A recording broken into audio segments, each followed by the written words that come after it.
सर्वमङ्गलमाङ्गल्ये शिवे सर्वार्थसाधिके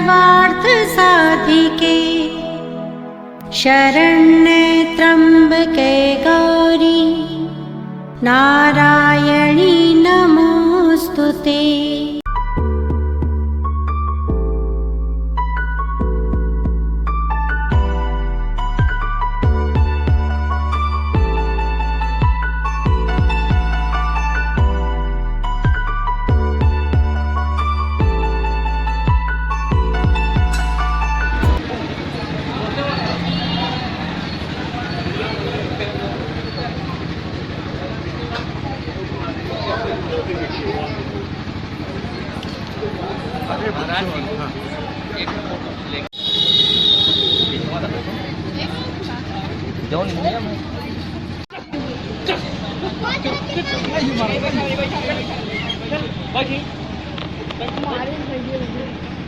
तानि पुष्पाणि पूजार्थं प्रतिगृहीताम्।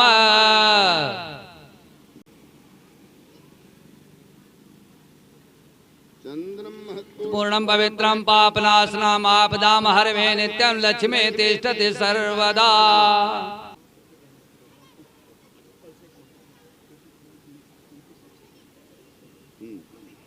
है तो माला तो जा हरम जम दग्नि सद्धाये मेधाये कामेन्द्रियातामहं प्रतिगृह्णाम्यस्सा च भगेन च पुष्पमालाम् ॐ व्यासपुरुषाय नमः।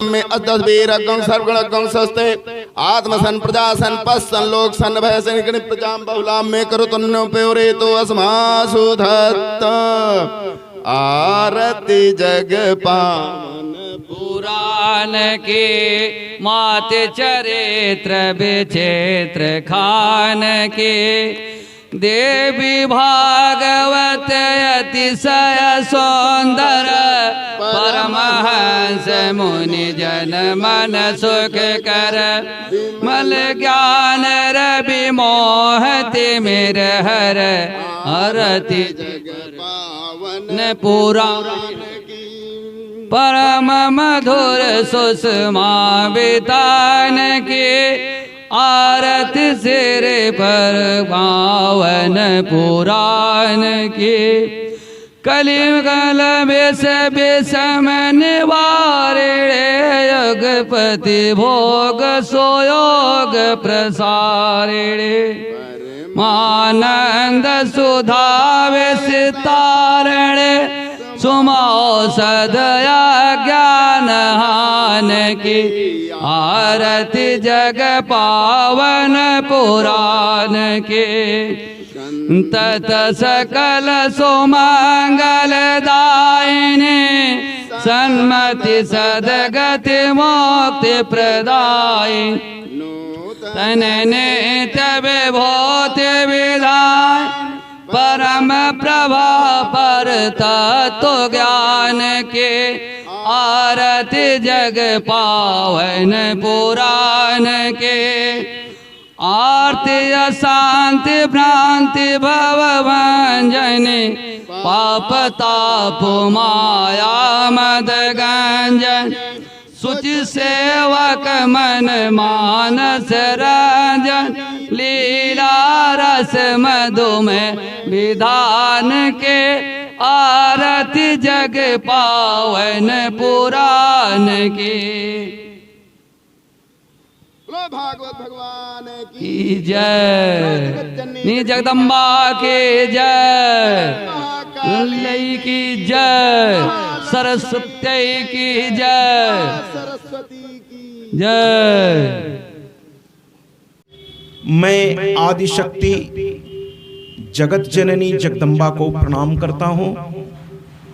हे महामाया, आपको मेरा नमन है। मैं आपको प्रणाम करता हूँ।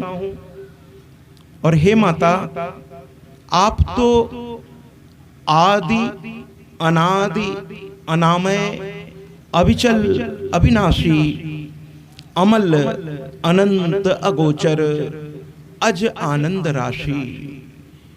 आपका स्वरूप नित्या है, आपने स्वयं कहा है अहम ब्रह्म स्वरूपिणी, मैं ही ब्रह्म हूं। तो हे मां, मैं आपको इस व्यास मंच से, जो कि आपके ही अनुग्रह से मुझे प्राप्त हुआ है, मैं आपको प्रणाम करता हूं।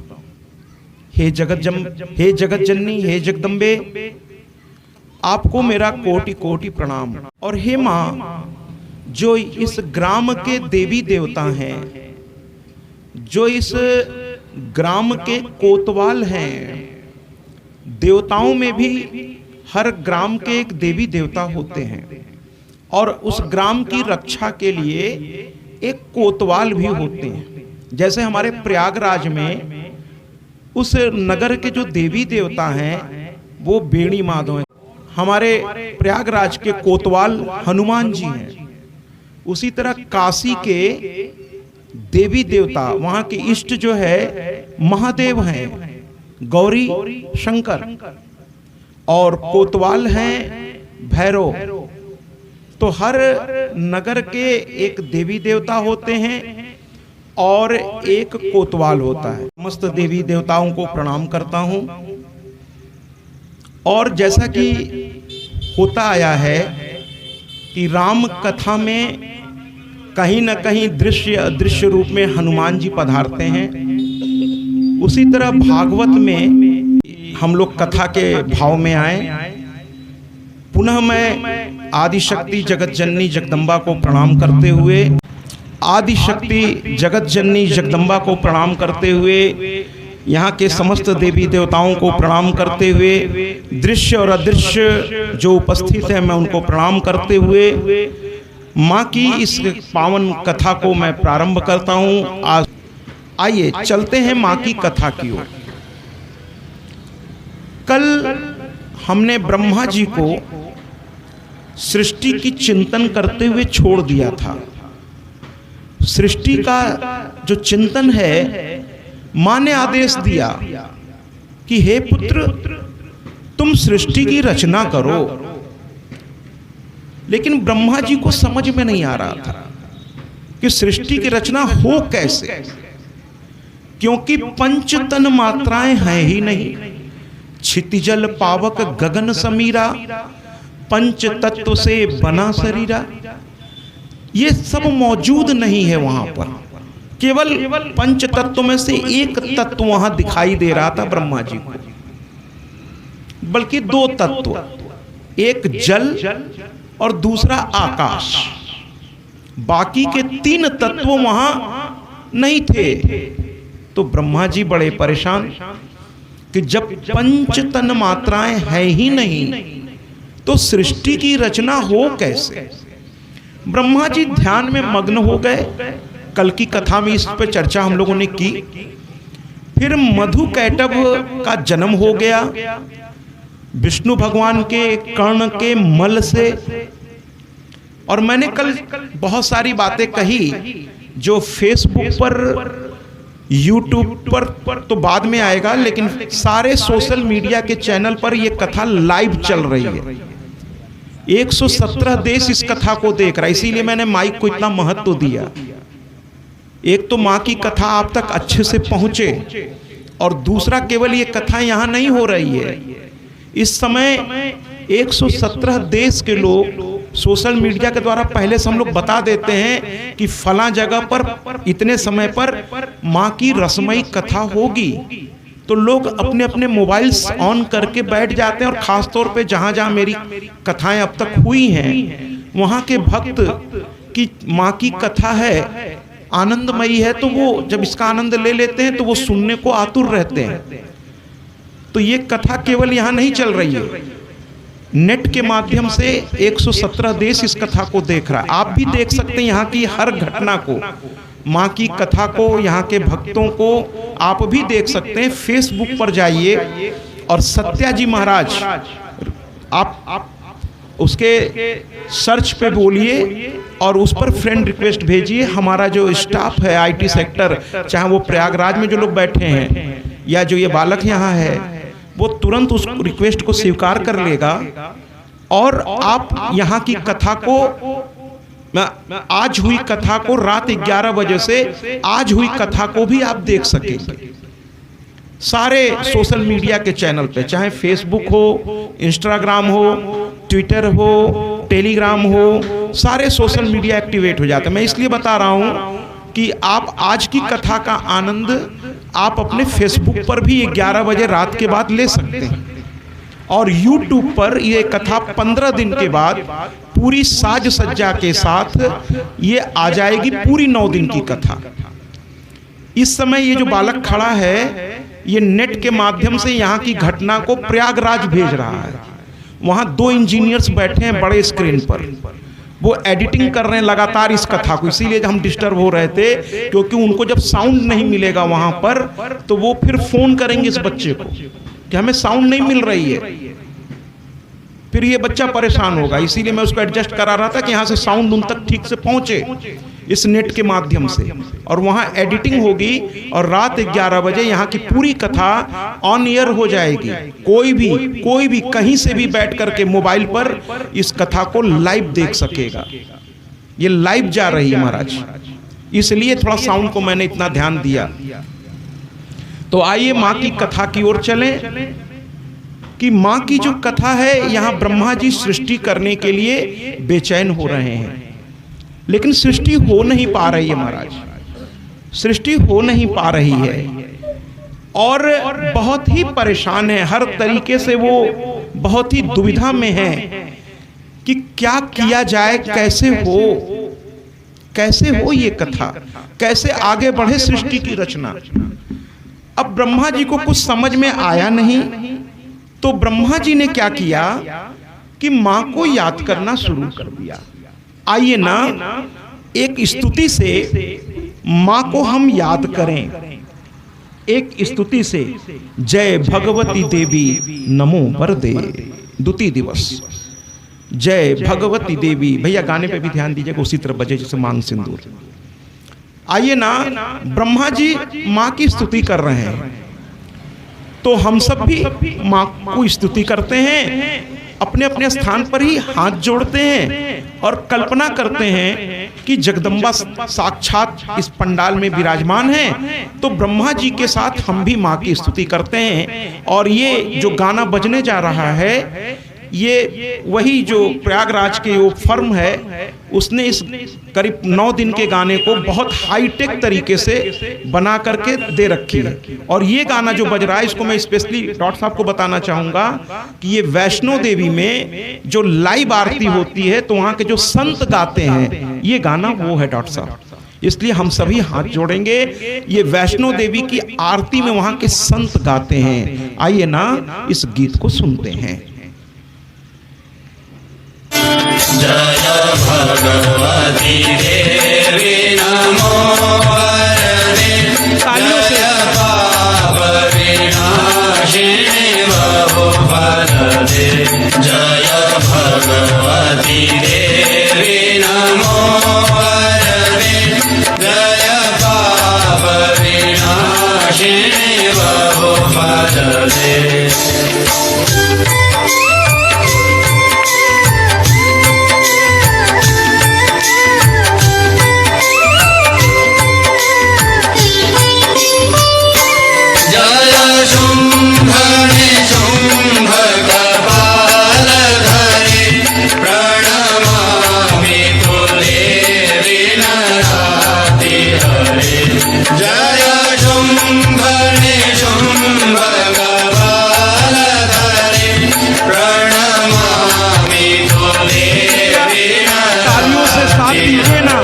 ये संत गाते हैं वैष्णो देवी नमो वरदे, जय पाप विनाशिनी बहु वरदे।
आइए, मैंने बीच में इसलिए रोका कि समय का अभाव है और कथा बहुत सारी है, इसलिए अब कथा को आगे बढ़ाते हैं।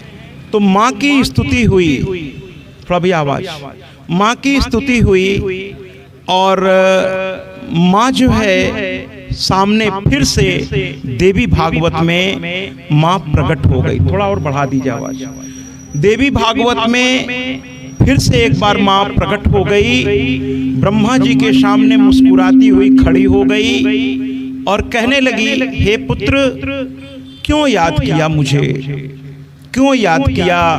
ब्रह्मा ने प्रणाम किया, भगवान विष्णु ने भी प्रणाम किया। अगर आपको कल की कथा याद हो तो भगवान विष्णु वहीं पर मौजूद हैं मधु कैटभ के मरने के बाद। ब्रह्मा जी भी हैं, और जहां ब्रह्मा और विष्णु होंगे वहां महादेव क्यों नहीं आएंगे, तो महादेव भी आ चुके हैं। तीनों देव वहां खड़े हैं। माँ प्रकट हो गई। माँ ने कहा, पुत्रों क्यों याद किया मुझे, तुम तीनों को मैंने सारी शक्ति दे रखी है, फिर मुझे क्यों याद किया। तो कहने लगे, हे माँ, मैं सृष्टि की रचना करना तो चाहता हूं आपके आदेश के अनुसार, लेकिन पंचतन मात्राएं नहीं है माँ, और मुझे कुछ याद भी नहीं आ रहा है, मैं बड़ी दुविधा में हूं। तो माँ मुस्कुराने लगी, कहने लगी, तुम लोगों की शक्ति तुम्हारे पास है ही नहीं। यानी विष्णु तो हैं, उनके साथ लक्ष्मी नहीं है। अभी केवल भगवान विष्णु मतलब एक तरह से प्रकट हुए हैं माँ की कृपा से। प्रलय के बाद उनके नाभि से ब्रह्मा आए हैं, लेकिन उनकी धर्मपत्नी सावित्री सरस्वती नहीं है, और शंकर भी आए हैं, आप सुन के आश्चर्य करेंगे, लेकिन अभी गौरा नहीं है। ये तीनों अभी अकेले हैं। और आज पतियों से मुझे बहुत कुछ कहना है इस कथा के माध्यम से। मैंने कल भी कहा था कि ये मैं वो कथा लेकर नहीं आया हूं कि एक था राजा एक थी रानी, दोनों मर गए, खत्म कहानी। मैं तो वो कथा लेकर आया हूं जो मेरी मैया रानी की कथा ऐसी है कि जो रस के साथ साथ आपको जीवन जीना सिखाएगी। हर कदम पर कुछ न कुछ ऐसा मिलेगा आपको जो आपके जीवन को एक दिशा प्रदान करेगी। आप पहले से बहुत अच्छे हैं, लेकिन और अच्छा कैसे बनेंगे वो इस कथा के माध्यम से हमें देखना है।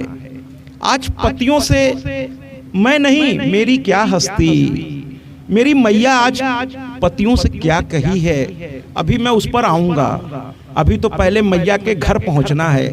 अभी तो मैया ने कहा, तुम लोगों की शक्ति नहीं है, और जब शक्ति नहीं है तो बिना शक्ति के कोई इंसान काम कर सकता है क्या। अरे बिना शक्ति के तो शिव भी 100 हैं। इसीलिए अर्धांगिनी का महत्व है भैया।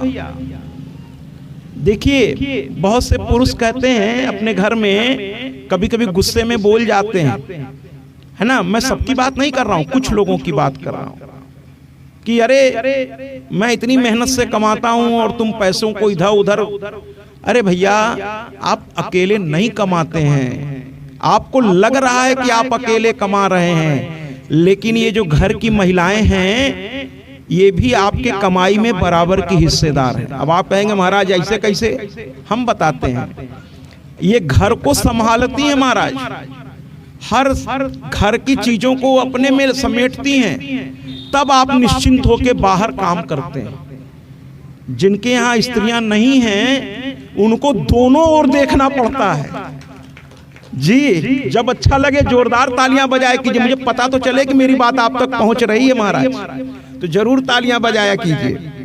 ये घर को संभालती हैं, इसीलिए मैं माताओं से कहूंगा कि अगर आप फॉर्म भरें तो उसमें पूछते हैं कि आप क्या करती हैं, तो आप अगर घर की महिला हैं तो आप गर्व से लिखिए। ऐसे तो सॉफ्टवेयर में ये जगह नहीं होती, वहां आप केवल ये लिख सकते हैं कि हम मतलब हाँ घर की गृहिणी हैं, या जो भी उसका फॉर्म का फॉर्मेट हो। लेकिन आप अपने आप से रोज कहिएगा कि अरे हम वो हैं जिसकी वजह से ये घर चलता है महाराज, हम वो हैं। अच्छा नहीं लगा क्या?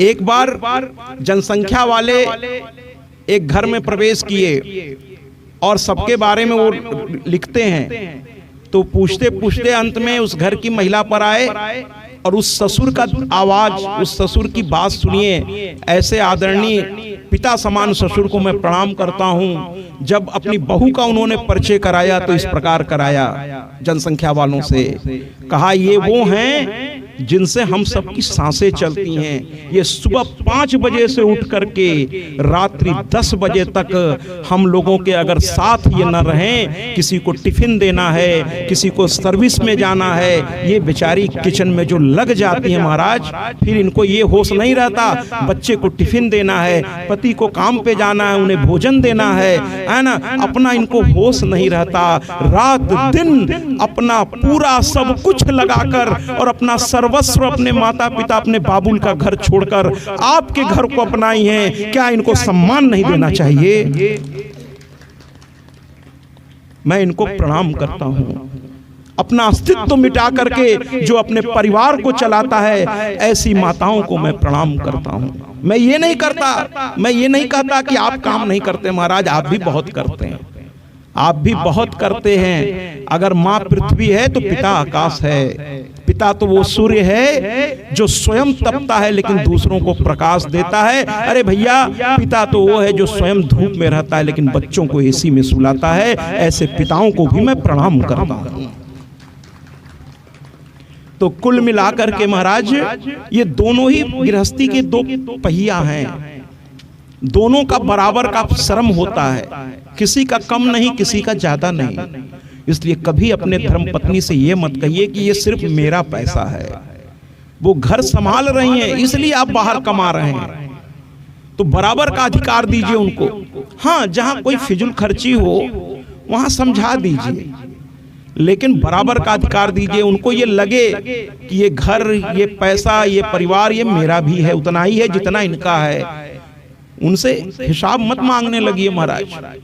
वो आपका बुरा थोड़ी चाहेंगी, बुरा नहीं चाहेंगे। अगर कहीं खर्च हो रहा है तो होने दीजिए महाराज। अगर कहीं गलत होगा तो उनको खुद एहसास होगा कि अपने पति के परिश्रम का पैसा मैंने यहाँ गलत लगा दिया, अगली बार से वो नहीं लगाएंगी। लेकिन इस बात को लेकर अगर आप उन्हें डांटना शुरू करेंगे तो मेरी समझ से वो ठीक नहीं है। इशारे में समझा दीजिए महाराज। तो जो गृह का स्वामी होता है, सच पूछिए तो वो महिलाएं होती हैं, क्योंकि आप तो दिन भर बाहर रहते हैं महाराज। बच्चों को देखना, घर की व्यवस्थाओं को देखना, नौकर चाकर को देखना। आप कहेंगे साहब हम भी फैक्ट्री देखते हैं, हम भी बिजनेस देखते हैं, हमको भी बहुत सारी चीजें झेलनी पड़ती हैं। बिल्कुल सही है, मैंने कब कहा कि आप नहीं करते हैं महाराज? मैंने कब कहा? लेकिन इनकी भी परिश्रम को समझिए। और कोई विभाग वाला आ गया, उसको भी यही निपटाती है महाराज। आप तो बाहर हैं, जब इनसे नहीं निपटता तभी फोन करके आपको बुलाएंगे, वरना ये स्वतः चाहती हैं कि आपको कोई परेशानी ना हो। और जानते हैं महाराज, दिन भर परिश्रम के बाद जैसे ही आपके आने का समय होता है, ये वो हैं जो आपका इंतजार करती हैं, भले जताएं ना। और जैसे ही आपको देख लेती हैं ये संतुष्ट हो जाती हैं, मेरा परिवार आ गया, मेरा परिवार आ गया। और आप भी इनको देख के संतुष्ट हो जाते हैं, इनकी मुस्कुराहट देख के आप भी संतुष्ट हो जाते हैं कि मेरा घर परिवार सब ठीक है। आप आखिर कमाते किसके लिए? अपने परिवार के लिए, अपने संसार के लिए। तो दोनों ही एक दूसरे को समझते हैं, दोनों एक दूसरे का ख्याल रखते हैं। आइए इस कथा में भी आगे बढ़ते हुए देखते हैं माँ क्या कहती है आज। वो भी किससे कहती है? भगवान विष्णु से, भगवान ब्रह्मा से, भगवान